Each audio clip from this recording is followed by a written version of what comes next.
అందరికీ వందనాలు. దేవుని స్తోత్రం. హల్లెలూయా, హల్లెలూయా.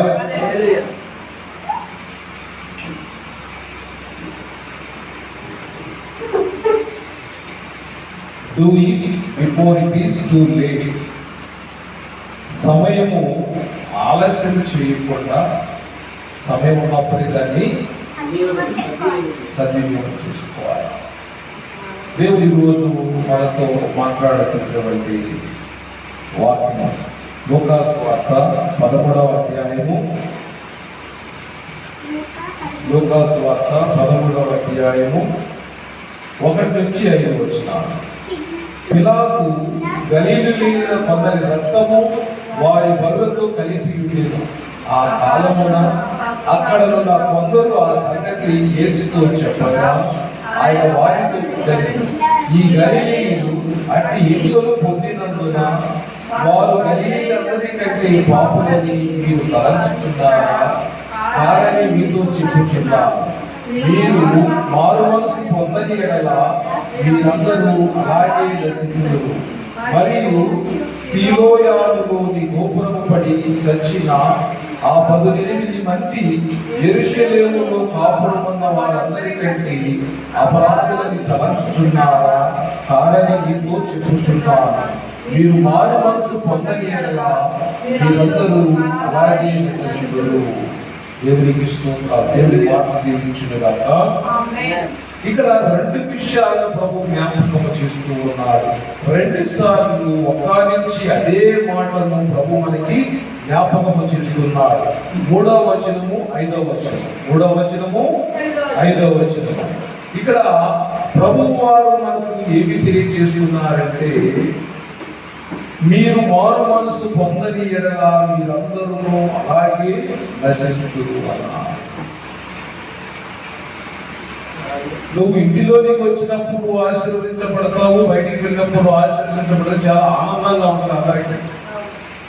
ఆ వాక్యాన్ని పదే పదే ధ్యానం చేస్తాను. ఎందుకంటే ఆశీర్వాదం, నువ్వు లోపలికి వచ్చినప్పుడు ఆశీర్వదించబడతావు, మొదటి ఆశీర్వాదం. బయటికి వెళ్ళినప్పుడు రెండో ఆశీర్వాదం. అంటే ఆశీర్వాదాలు వచ్చేసరికి ఆనందంగా తీసుకుంటాం, ఆశీర్వాదాలు వచ్చేసరికి ఆనందంగా ఉంటాం. మరి ఈ వాక్యం వింటే ఎలా ఉంది? ఇక్కడ 3వ వాక్యం చూడండి, మీరు మారు మనసు పొందని ఎడల మీరందరూ అలాగే. 5వ వాక్యం రండి, మీరు మారు మనసు పొందని ఎడల మీరందరూ అలాగే. అంటే ఇక్కడ 2 సార్లు ప్రభువారు ఈ మారు మనసు గురించి మాట్లాడుతూ ఉన్నాడు. మారు మనసు ప్రభుకి ఇష్టమే కదండి. మారు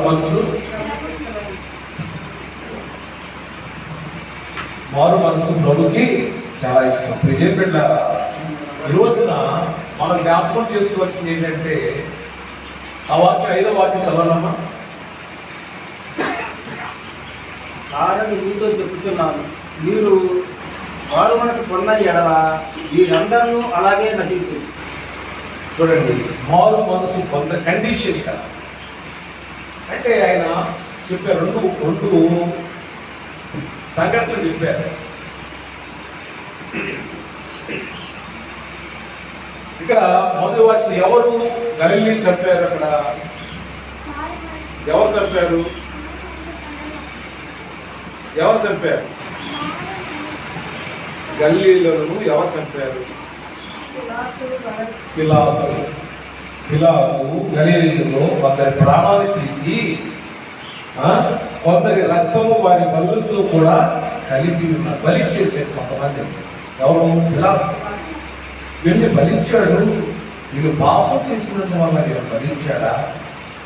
పాపం చేయడం వల్ల వీళ్ళని పిలాతు బలిచ్చాడు మీరు అందరూ అనుకుంటున్నారు కదా. కాదు. ఏం చెప్తారు ప్రభు? ఆయన వారికి గలిలీలు అట్టి హింసలు పొందినందున వారు గలిలందరికంటే పాపమని మీరు తలంచుచున్నారా? కాదని మీతో చెప్తున్నారా? ప్రభు చెప్తున్నాడు, వాళ్ళు మీ అందరికంటే పాపం చేసిన వారిని తలంచి ఆ విధంగా జరిగిందా అంటే కాదు అని ప్రభు సాక్ష్యం ఇస్తున్నాడు వారి గురించి. వాళ్ళు మనుషులుగా ఉన్నప్పుడు పిలాతు వారిని పట్టుకొని ఆ జంతు బలులతో పాటు వాటిని కూడా బలి చేశాడు. మనం అనుకుంటాం ఎవరికైనా ఏదో జరిగిందంటే ఇది కీడు వచ్చింది, దేవుని యొక్క ఉగ్రత అని, శాపమని అనేక విధాలుగా అనుకుంటాం. సో ఈ విధంగా మనం అనుకోవడం సహజమే. ఎందుకని రోమీలు రాసిన లేఖ 3వ అధ్యాయం 23వ వచనం చూడండి. రోమీలు రాసిన లేఖ 3వ అధ్యాయం 23వ వచనం. ఏ భేదమును లేదు, అందరూ పాపం చేసి దేవుడు అనుగ్రహించు మహిమను పొందలేకపోతున్నారు. అలాంటప్పుడు మరి కొంతమంది పాపం చేశారు, కొంతమంది పాపం చేయరు. ఎలా చెప్పుకోగలం? ఏ భేదము లేదు, అందరూ పాపం చేసి దేవుడు అనుగ్రహించేటువంటి మహిమను పొందలేకపోతున్నారు. అదే 3వ అధ్యాయం 11వ వచనంకి వచ్చేసరికి నీతిమంతుడు ఒక్కడును లేడు, నీతిమంతుడు ఒక్కడును లేడు, గ్రహించువాడు ఎవడును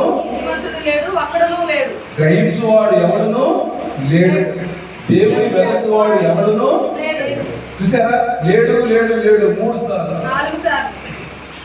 4 సార్లు. నీతిమంతుడు లేడు, ఒక్కడు కూడా లేడు. అదే వాక్యాన్ని 2 సార్లు ఒక్కానిచ్చి ఉన్నారు. దాన్ని అర్థం చేసుకునేవాడు కూడా లేడు, దేవుని వెతికేవాడు కూడా లేడు. ఇప్పుడు వీళ్ళందరూ ఈ లక్షణాలు లేవు కాబట్టి వీళ్ళందరూ కూడా పాపం చేసేసారు. పాపం చేసి దేవుడు అనుగ్రహించేటువంటి మహిమను పొందలేకపోతున్నారు. ప్రసంగి 8వ అధ్యాయం తీయండి. ప్రసంగి ఫస్ట్ 7వ అధ్యాయం చూద్దాం. 7:20 వచనం చూడండి. ప్రసంగి 7వ అధ్యాయం 20వ వచనం. పాపము చేయక మేలు చేయుచుండు నీతిమంతుడు భూమి మీద ఒకడైనను. అక్కడ నీతిమంతుడు ఒకడు లేడు, దాన్ని ఆలోచించువాడు లేడు, దేవుని వెతుకువాడు లేడు. ఇప్పుడు పాపం చేయక మేలు చేయుచుండు నీతిమంతుడు భూమి మీద ఒక్కడు కూడా లేడు. ఇప్పుడంటే అందరూ కూడా అందరివి ఎక్కడున్నామంటే ఒకే గొడుగు కింద ఉన్నాం, అందరూ కూడా ఒకే విధానంలో ఉన్నాం. సో అంటే పాపం అనేది అందరూ కూడా పాపం చేస్తూ ఉన్నారు. సో అలాంటి పరిస్థితుల్లో యేసు ప్రభువారు ఈ యొక్క గలీలీని పిలాతు బలివ్వడం ద్వారా వాళ్ళు మీకంటే ఎక్కువ పాపం చేసిన వారు మీరు అనుకుంటున్నారా? కాదని ప్రభువారు సెలవించారు. కాబట్టి మీరు మారు మనసు పొందని ఎడల మీరు కూడా అలాగే నశింతురు అన్నారు. మరి రెండవసారి ఇంకో పాఠం చెప్పాడు. సిలోయాము గోడ కూలి అక్కడ ఎంతమంది చనిపోయారు? ఎంతమంది? 8 మంది 18 మంది? 18 మంది చనిపోయారు. వీళ్ళు మీకంటే పాపులని మీరు ఎదుగుతున్నారా అని అడిగారు. వీళ్ళు మీకంటే పాపం చేసిన వారా అంటే ప్రభు ఏమంటున్నారు? 4వ వచనం చూడండి. లూకాసు వార్త 13వ అధ్యాయం 4వ వచనం. మరియు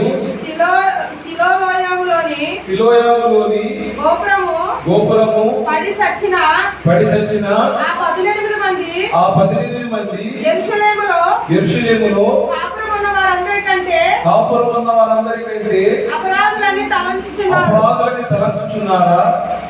కారని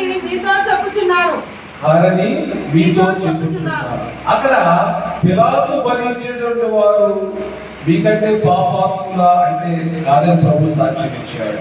ఇక్కడ సిలోయాము గోపురం కూలి 18 మంది చనిపోతే వాళ్ళు యెరూషలేములో ఉన్న వారందరికంటే పాపాన్ని మీరు అనుకుంటున్నారా? కాదని ప్రభు సాక్ష్యం ఇస్తూ ఉన్నారు. ఇప్పుడు ప్రభు ఏమంటారు? మీరు మారు మనసు పొందని ఎడల మీ పరిస్థితి కూడా మీరు కూడా అలాగే నశిస్తారు అన్నారు. నేను మొదట ఆశీర్వాదం గురించి చెప్పినప్పుడు అందరూ దాన్ని ఆస్వాదించాలనుకున్నాడు. మరి ఇప్పుడు మారు మనసు గురించి మాట్లాడుతున్నప్పుడు ఇది ఎలా ఉందంటే మనకు ఇష్టము కానటువంటి ఇష్టమైనట్టుగానే ఉన్నది మారు మనసు, కానీ మనకు ఇష్టము విధేయులుగా ఈ రోజుల్లో మన పరిస్థితి ఎలా ఉందంటే ఈ ప్రాణం ఉన్నంత వరకు మనము ఈ యొక్క సుఖభోగాన్ని అనుభవించగలం. న్యూస్ పేపర్లు చూస్తే భయంకరమైన టీవీలో న్యూస్లో భయంకరమైనటువంటి ఆ సంఘటన మనం చూస్తూ ఉన్నాం. ప్రపంచంలో యుద్ధాలు, మరణాలు, రోగములు, మరి సమాజంలో ఎక్కడ చూసినా కానీ మరణము కేకలు వేస్తూ ఉన్నది. అది యుద్ధం ద్వారా కావచ్చు, రోగాల ద్వారా కావచ్చు, మరణం ద్వారా అవ్వచ్చు. ఎందుకంటే ఈరోజు ఒకప్పుడు జంతువులు సహజంగా ఆహారం కోసం ఒక జంతువు ఇంకో జంతువుని చంపుకునేది. కానీ ఏ కారణము లేకుండా ఈ రోజుల్లో మనుషులు చంపేస్తూ ఉన్నారు. మనుషులు కారణము లేకుండా మాటలు చేస్తూ ఉన్నారు. మరి భర్తను హింసించే భార్యను కొందరైతే, భార్యను హింసించే భర్తలు కొందరు, పిల్లల్ని హింసించే తల్లిదండ్రులు కొందరైతే, తల్లిదండ్రులు హింసించే పిల్లలు మరి కొంతమంది, ఉద్యోగ స్థలాల్లో గొడవలు, కుటుంబంలో గొడవలు, ఊరిలో గొడవలు, దేశానికి మధ్య గొడవలు, ప్రపంచంలో శాంతి సమాధానం అనేది లేదు. ఇలాంటి పరిస్థితుల్లో మరి మనం ఏ విధంగా ప్రశాంతంగా ఉండగలం? ఇప్పుడు పాకిస్తాన్కి ఇండియాకి యుద్ధం జరుగుతుంటే మనలో ఆవేశము పరుగులు తీస్తూ ఉంది. నా దేశము, ఎందుకని నా దేశము శాంతియుతంగా ఉండాలని కోరుకుంటున్నాము. అసలు మనము మరి ఈ రోజున దేవుడు మనకు నేర్పిస్తున్నటువంటిది ఏంటంటే మారు మనసు పొందండి అన్నారు. మరి అక్కడ పహల్గాంలో మరి ఉగ్రవాదులు అక్కడ 26 మంది టూరిస్టులు చంపకపోతే ఈరోజు గొడవ ఉండేది కాదు.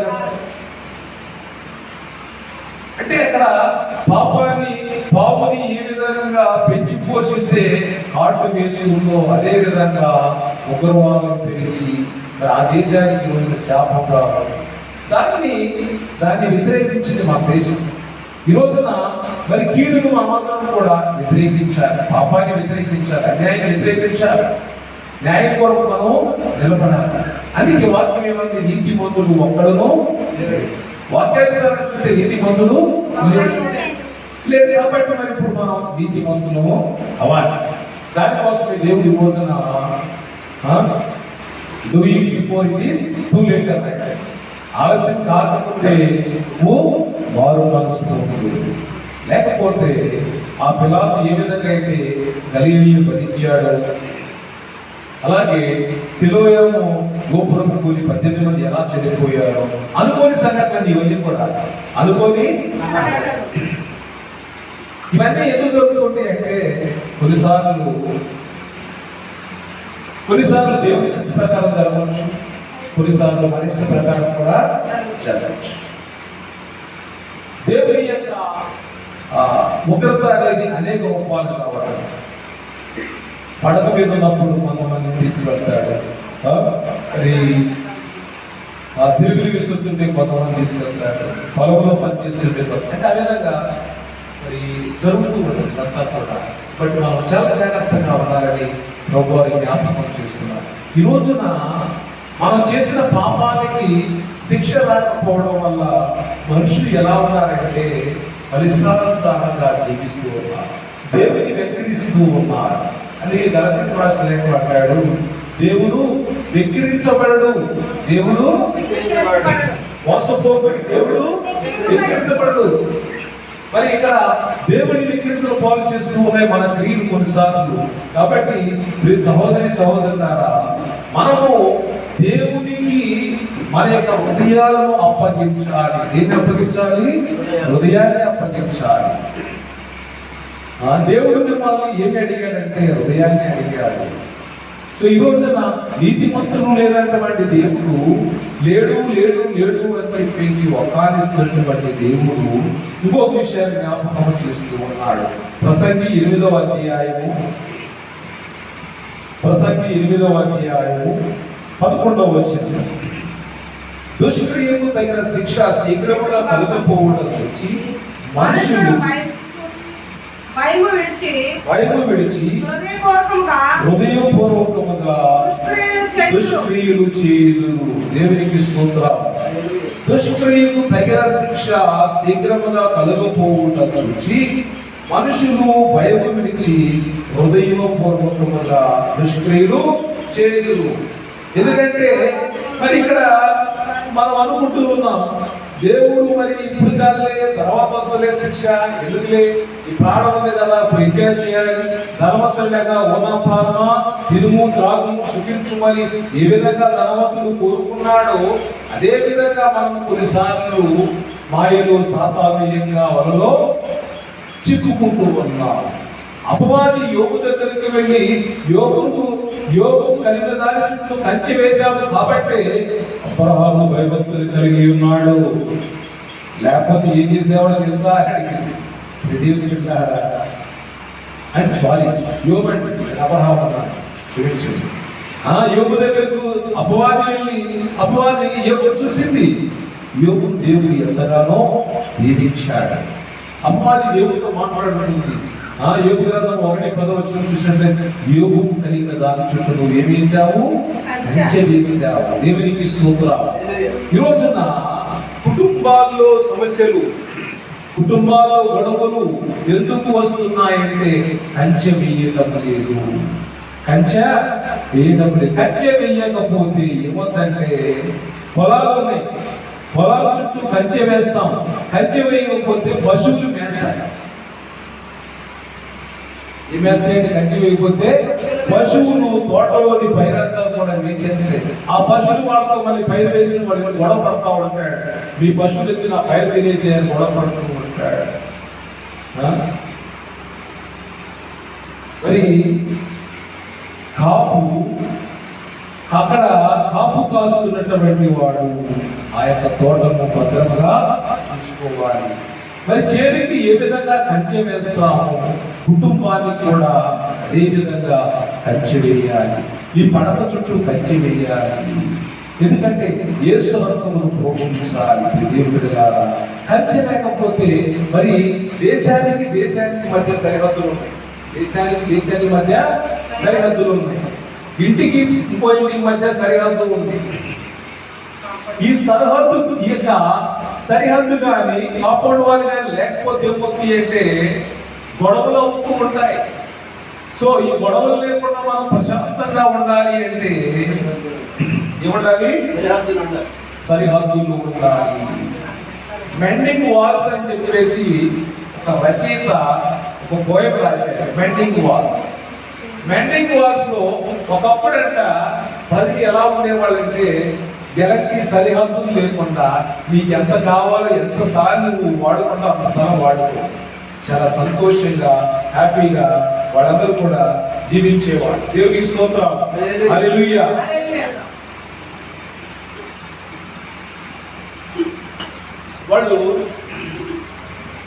వాళ్ళకి ఇష్టం వచ్చిన విధంగా వాళ్ళు కలిసి హాయిగా జీవించేవాళ్ళు. ఇరుగు పొరుగు వారి మధ్య గొడవలు లేవు. మెండింగ్ వాల్స్ రైటర్ ఆ పోయిట్ చెప్తూ ఉంటాడు, వాళ్ళంటే ఇచ్చి పుచ్చుకోవడం అన్నీ కూడా స్నేహంగా కలిసి ఒక కుటుంబ వాళ్ళు ఉండేవాడు. ఎప్పుడైతే తమ పొరుగువాడు గోడ కట్టడం ప్రారంభించాడో వీడు కూడా గోడ కట్టడం ప్రారంభించాడు. పెద్ద పెద్ద బండరాళ్ళు తీసుకొచ్చి ఆ యొక్క గోడ కడుతూ ఉన్నాడు. ఎప్పుడైతే అప్పుడు దాకా ఫేస్ టు ఫేస్ మాట్లాడుకునేవాడు, ముఖాముఖిగా మాట్లాడుకునేవాడు. గోడ లేదని గోడ కట్టిన తర్వాత మాట్లాడుకోవాలంటే ముఖాలు కనిపించట్లేదు. ఏం కనిపించండి, ముఖాలు కనిపించడం లేదు. సో వాళ్ళు స్కూల్ వేసుకుని రాళ్ళు వేసుకుని పక్కింటితో మాట్లాడాలని చూస్తున్నారు. అలా మాట్లాడడానికి ఇబ్బందిగా ఉండడం వల్ల మాటలు కరువైపోయాయి, సంబంధాలు తీరిపోయాయి.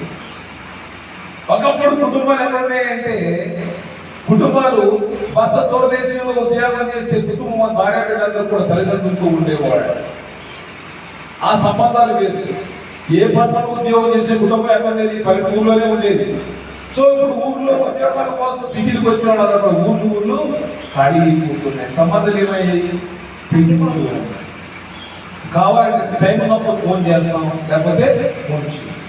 ఈ విధంగా ఇవన్నీ కూడా తగ్గించేసాము. పెట్టి బంధువులు వీళ్ళందరూ కూడా తగ్గింది. కానీ మరి ఇక్కడ వాక్య ప్రకారము మరి 8:11 ప్రసంగి 8:11 మళ్ళీ చదవండి. ప్రసంగి 8:11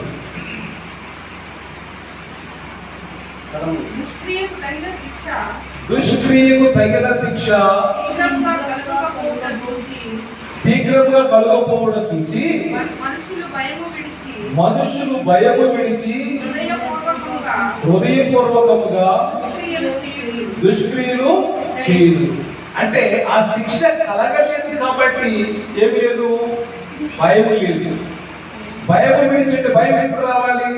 ఇప్పుడు తప్పు చేసినప్పుడు శిక్షిస్తే అది తప్పు అని తెలుసుకుంటాం. ఆ శిక్ష రానప్పుడు మనం దాన్ని పట్టించుకోం. పిల్లోడి పొయ్యి గ్యాస్ స్టవ్ వెలిగించుంటే వాడు మాట్లాడా వింటూ వాడు వెలిగించాలి, ఏలు పెట్టాలి, మళ్ళీ రెండోసారి వాడు దాంట్లో పెట్టాడు అంతే. రీసెంట్ గా న్యూస్ లో చదివారు, ఒక వ్యక్తి అంట సింహాలని అనేక జంతువులు పెంచుకుంటున్నారంట. బోన్ దగ్గరికి వెళ్ళాడంట మేత చేద్దామని. బోన్ అది ఓపెన్ చేసేసరికి సింహం అక్కడి నుంచి బయటకు వచ్చేసి ఆయన మెడపట్టుకుంటే బంధుమిత్రులు అందరూ కూడా చూపించారు. ట్రై చేస్తే వదిలిపెట్టారు. వాళ్ళు భయపడిపోయి ఇంటి పక్కన దగ్గరికి పెట్టి చెప్తే ఆయన గంట తీసుకొచ్చి చూసి అందరికి ఆయన్ని మొక్కలు చేసి రీసెంట్ గా ఇంకొక సంఘటన, ఒక స్త్రీ రోడ్డు పక్కన పాపను పడేస్తే ఆ పాపను తీసుకెళ్ళి పెంచుకుంటే ఆ పాప ఏమనడానికి రోడ్డు పక్కన నన్ను బతుకుని తీసుకొచ్చి ఇది పెద్దదాన్ని చేసి ప్రాణం తీసేసా. ఇలా ఉంది పరిస్థితి. అంటే దుష్క్రియకు ఏమి కలగాలి? శిక్ష కలగాలి. అందుకే వాక్యం ఏమంటుంది? మీ పిల్లలను శిక్షించుడా మానొద్దు. ఇప్పుడు దుష్క్రియకు శిక్ష కలగకపోవడం వల్ల ఏమి లేదు, మనకు భయము లేదు. ఈ భయం లేని వాడు పాపం చేసుకుంటాడా? ఆపడు. వెరీ గుడ్, చాలా చక్కగా చెప్పి రాశారు. దుష్క్రియకు శిక్ష కలగకపోవడం వల్ల పాపం చేసేవాడు పాపంతో అంటు కట్టుకుని ఇంకా పాపంలోనే జీవిస్తాడు. మనందరికీ కూడా తెలుసు, ఫరో నిర్గమకాండం 8వ అధ్యాయం. ఫరో గారి దగ్గరికి మోషే వెళ్ళాడు, అహరోను వెళ్ళాడు. ఎందుకు వెళ్ళారంటే ఇశ్రాయేలు ప్రజల్ని విడిపించడానికి వెళ్ళారు. ఇది దేవుడి ప్రణాళిక. నిర్గమకాండం 8వ అధ్యాయం తీసుకోండి. నిర్గమకాండము 8వ అధ్యాయం.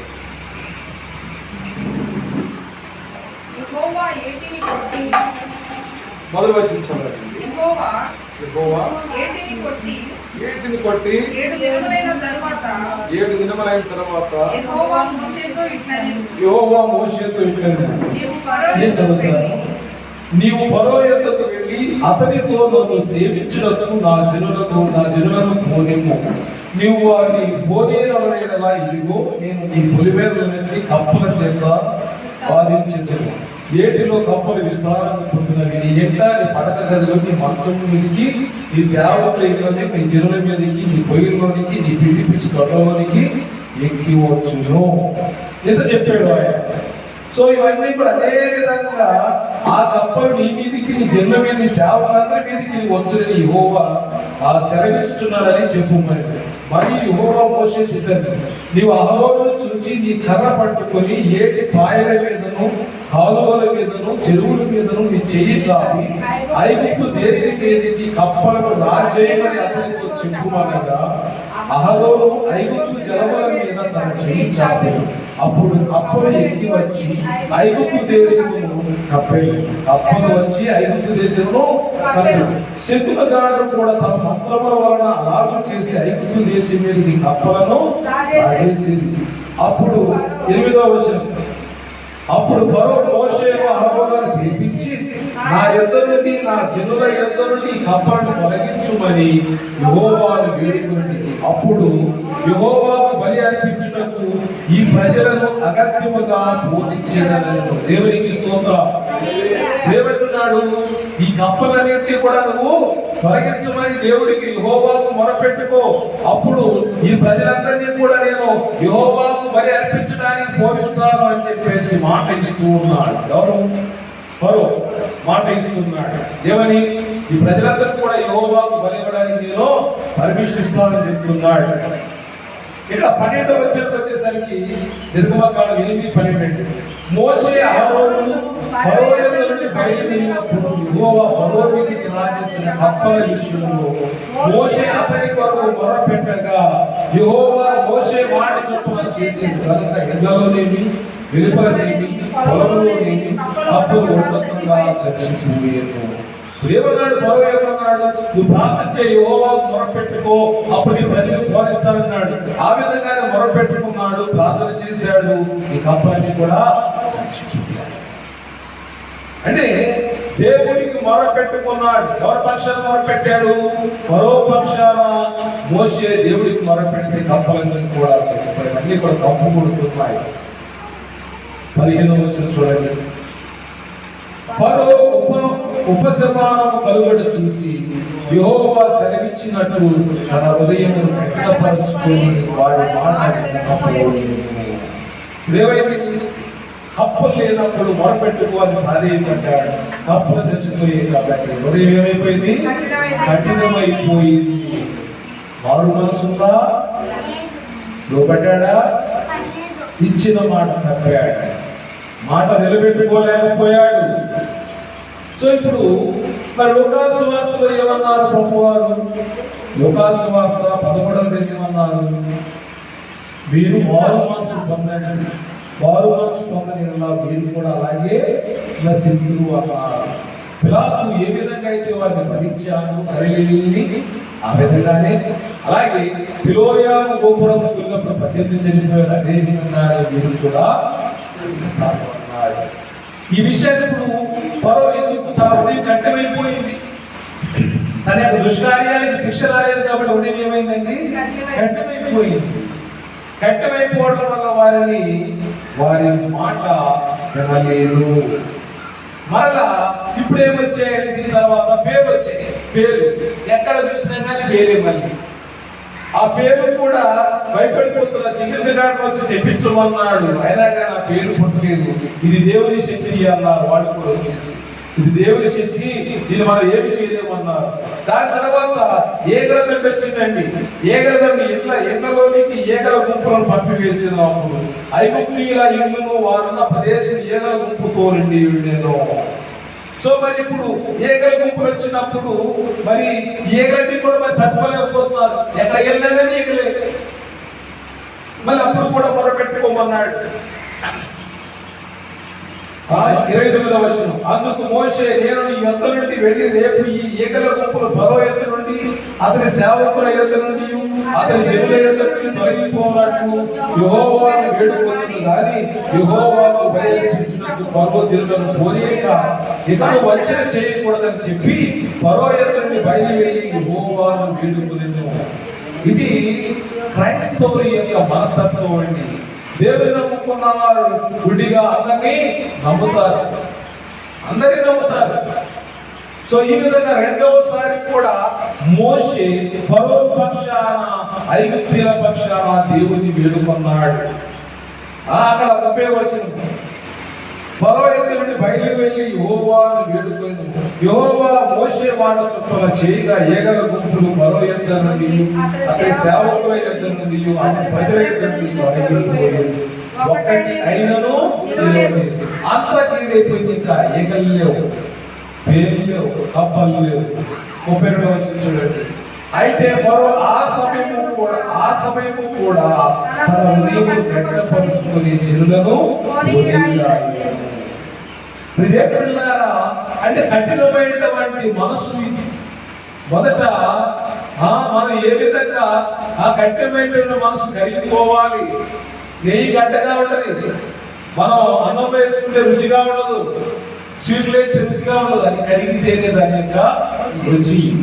నెయ్యి కరిగితేనే రుచి. ఆ విధంగా కఠినమైనటువంటి మనసు కరిగితేనే దేవునికి ఇష్టం. దేవునికి స్తోత్రం.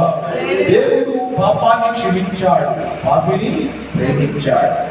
పాపాన్ని ఆయన ద్వేషించాడు, పాపిని ప్రేమించాడు. ఈ లోకమంతా కూడా పాపములో ఉన్నప్పుడు దేవుడు లోకాన్ని ప్రేమించాడు. లోకము అంటే పాపము. ఈ పాపంలో ఉన్న మనల్ని దేవుడు ప్రేమించాడు కాబట్టి తన అద్వితీయ కుమారుని భూమి మీదకు పంపించాడు. అందుకే ప్రభువారు ఏమన్నారంటే, ఎప్పుడు చేయాలి, నువ్వు ఇప్పుడే చేయాలి, రేపు చేస్తాను, తర్వాత చేస్తాను, ఎల్లుండే చేస్తాను అని పోస్ట్ పోన్ చేయడానికి ఏ మాత్రం కూడా వీల్లేదు. సో ఇప్పుడు ఎందుకంటే ప్రాణం ఉండగానే ప్రభుని నమ్ముకోవాలి, ప్రాణం ఉండగానే మారు మనసు పొందాలి. దేవుని బిడ్డలారా, మారిన మనసు దేవునికి ఇష్టం. దేవుడి రోజున మనం చదివేది ఒకటే, ఏమిటంటే దేవుని యొక్క ఆస్తి పాస్తుని అడగడం లేదు, నీ హృదయాన్ని అడుగుతున్నాడు. How holy you are, how faithful you are, God is listening to you. అంటే దేవుడు మరి ఈ యొక్క కప్పల ఉప్పు, ఈగల ఉప్పు అన్ని తొలగిపోయినా కానీ ఫరో యొక్క హృదయం కఠినమైంది. చర్చకు వస్తున్నా కానీ మన హృదయం కరగడం లేదు అంటే మనలో ఏదో తప్పు. అంటే సెల్ఫ్ ఇంట్రాస్పెక్షన్ అంటారు. మనల్ని మనమే పరిశీలించుకోవాలి. ఏ విషయంలో తప్పిపోయా మనం పరిశీలించుకోవాలి. ఎందుకంటే నీతి మంత్రులు ఒక్కరు కూడా లేడు కదా. నేను నీతి మంత్రులు చెప్పుకోవడానికి వీలేదు, నువ్వు నీతి మంత్రులు చెప్పుకోవడానికి వీలేదు. వీరంటారు సేపు ఇక చర్చి కింద ఒకే ఒకే ఒకే కప్పు కింద ఉన్నాం మనమందరం కూడా. ఆ విధంగా అందరూ కూడా ఒకే విధానంలో ఉన్నారు. ఆ వాక్యం మళ్ళీ చదవడం 3 రోమిలు రాసిన లేఖ 3.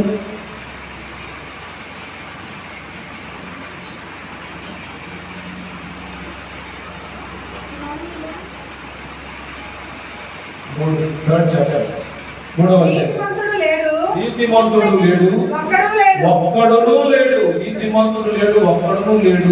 గ్రహించువాడు, చూడండి, గ్రహించువాడు కూడా లేడండి. అంటే ఇప్పుడు ఇక్కడ నీతిమంతుడే లేడు, ఆ యొక్క నీతి మాట గ్రహించువాడే లేడు. తర్వాత దేవుని వెతుకువాడును లేడు. ఈ విషయాలు ఎప్పుడు జరుగుతున్నాయంటే, నీతి మంతుడు లేడంటే ఒకవేళ నువ్వు దేవుని వేడుకొని నీ జరిగిన తర్వాత నువ్వు దేవుడు చేసినటువంటి కార్యాలను కూడా గ్రహించువాడు కూడా లేడంట. చాలా మంది ప్రార్థన చేసి మనం ప్రార్థన చేసి జరిగిన తర్వాత పేరుతో పరోరెంట్ హృదయం చేస్తుంది. అదేవిధంగా ప్రార్థన చేసినప్పుడు, సంఘము ప్రార్థన చేసినప్పుడు, నీ యొక్క విన్నపము నెరవేరినప్పుడు, నీ మొర దేవుడు విన్నప్పుడు నువ్వేం చేయాలి? రక్షణ పాత్రను చేత పట్టుకుని ఆయన సన్నిధిలో నువ్వు ఆయన బిడ్డల ఎదుట నువ్వు కృతజ్ఞతాస్తుతులు చెల్లించాలి. దేవుని స్తోత్రం. అది అంటే ఇప్పుడు ఏమైంది? మనం సంఘము ప్రార్థన చేయగా నువ్వు పొందిన మేలుకి నువ్వు కృతజ్ఞత చెప్పడం లేదు. అంటే నువ్వు గ్రహించట్లేదు, దేవుని యొక్క కార్యాలను గ్రహించట్లేదు. మళ్ళీ కొన్నాళ్ళకి నువ్వు దేవుడి మళ్ళీ ఇంకొక విన్నపం చేస్తావు, దానికోసం అది జరుగుతుంది. మళ్ళీ నువ్వు కృతజ్ఞత చెప్పడం మర్చిపోతావు. అంటే గ్రాటిట్యూడ్ అనేటువంటిది నీకు లేదు. ఓది తీసుకునే అలవాటే ఉంది. అంటే దేవునికి మనం రుణపడి ఉండాలి. దేవుడు చేసినటువంటి ఉపకారాలలో దేనిని మర్చిపోకూడదు. ఇక్కడ దేవుని వెతుకువారు లేరు. ఎందుకంటే పొందడమే నేర్చుకున్నావు. ఇక్కడ నీ మొదటి వాక్యం ఏం చెప్పాను? నువ్వు ఇంటిలో లోనికి వచ్చినప్పుడు దీవించబడతావు, బయటికి వెళ్ళినప్పుడు కూడా ఆశీర్వదించబడతావు. అంటే ఆశీర్వాదాలు కాపాడి పడ్డావు. దేవుడిలాగా ఇక్కడ దేవుని వెతుకువాడు ఒక్కడును నీతిమంతుడు లేడు, ఒక్కడు లేడు, దాన్ని గ్రహించువాడు లేడు, దేవుని వెతుకువాడు కూడా లేడు లేడు లేడు అతను లేడు, ఒకడు కూడా. అంటే అతను కూడా మాయాస్వరూపుని మాయమాట చెప్పేవాడు. సో ఇప్పుడు మన స్టెప్ ఏంటి? యేసు ప్రభువారు మనకి ఏమి నేర్పిస్తున్నాడు అంటే మారు మనసు పొందమంటున్నాడు. ఏం చెప్తున్నారు? మారు మనసు పొందు. మారు మనసు పొందని 2 సంఘటనలు గుర్తు చేశారు. మొదటి సంఘటన ఏంటి? పిలాతు ఏం చేశాడు? కొంతమంది గలిలీయుల్ని బలిచ్చాడు. రెండో సంఘటన ఏంటి? సిలోయాము గోపురము కూలి ఎంతమంది చనిపోయారు? ఈ విధంగా 2 కూడా అనుకోని అన్ఎక్స్పెక్టెడ్ ఇన్సిడెంట్స్ 2 కూడా. ఆ విధంగా జరగక ముందే మారు మనసు పొందండి అన్నారు. అందుకే ఈ యొక్క శేష జీవితంలో దేవుని బిడ్డలారా మన స్థితి నేను నీతిమంతుడని హెచ్చించుకోవడానికి లేదు. కాబట్టి దేవుని దగ్గర మనం అందరం కూడా సరెండర్ అవ్వాలి. మన యొక్క జీవితాన్ని దేవుడికి అప్పచెప్పి మన యొక్క పాపాన్ని శాపాన్ని విడిచిపెట్టి నూతనమైనటువంటి జీవితాన్ని జీవించాలి. ఫరో యొక్క హృదయం కఠినమైపోయింది. మన హృదయం కఠినం కాకూడదు. మన హృదయం కరిగిపోవాలి. యేసయ్య ఈ పాపిని చూసి తన హృదయం కరిగిపోయింది. ఏ ఒక్కడు కూడా పాపములను నశించడం దేవుని చిత్తము కాదు. కాబట్టి నీ కఠినమైనటువంటి నీ హృదయాన్ని కడగడానికి, నీ పాప జీవితాన్ని కడిగి వేయడానికి యేసయ్య తన రక్తమును ప్రోక్షించాడు. దేవునికి స్తోత్రం. తన రక్తము చేత ఈ పాపాలను శుద్ధి చేశాడు. ఇక నువ్వు పాపివి కాదు. నువ్వు ఇక దాసుడివి కాదు, కుమారుడివి. దేవునికి స్తోత్రం. దేవుడిచ్చినటువంటి ఈ యొక్క వాక్యాన్ని పొందుకోవాలి. You are no more a servant, you are no more a sinner, you are my son. నువ్వు నా కుమారుడివి, నువ్వు నా కుమార్తెవి అని దేవుడు ఈ రోజున సెలవిస్తూ ఉన్నాడు. నా ప్రియ సహోదరి సహోదరుడా, ఇప్పటి వరకు నీ జీవితం ఎలా ఉన్నా కానీ submit yourself to the feet of God. ఆయన పాదాల చెంత అనేక జీవితాన్ని సమర్పించుకోవాలి. ఎప్పుడైతే మనల్ని మనం ప్రభు సమర్పించుకుంటామో ప్రభు గొప్ప కార్యాలు చేయడానికి అవకాశం ఉంది. కాబట్టి దేవునికి ఒక అవకాశం ఇవ్వండి. ఇప్పటి వరకు నీ ఇష్టానుసారంగా జీవించావు. ప్రభా నాయనలా నీ చిత్తం ఏమైందో అని దేవుడికి మనం సమర్పించినప్పుడు దేవుడు ఆశ్చర్య కార్యములు, అద్భుత కార్యాలు జరిగిస్తాడు. దేవుడి మాటలు దీవించి మనలో మన కుటుంబాలను శుద్ధి చేసి మనలో ఉన్నటువంటి కీడుకు పాపము పరిణామాంతా కూడా తొలగించి తన సన్నిధిని మన కుటుంబాల మీద ప్రకాశింపచేయుగాక. ఆమేన్.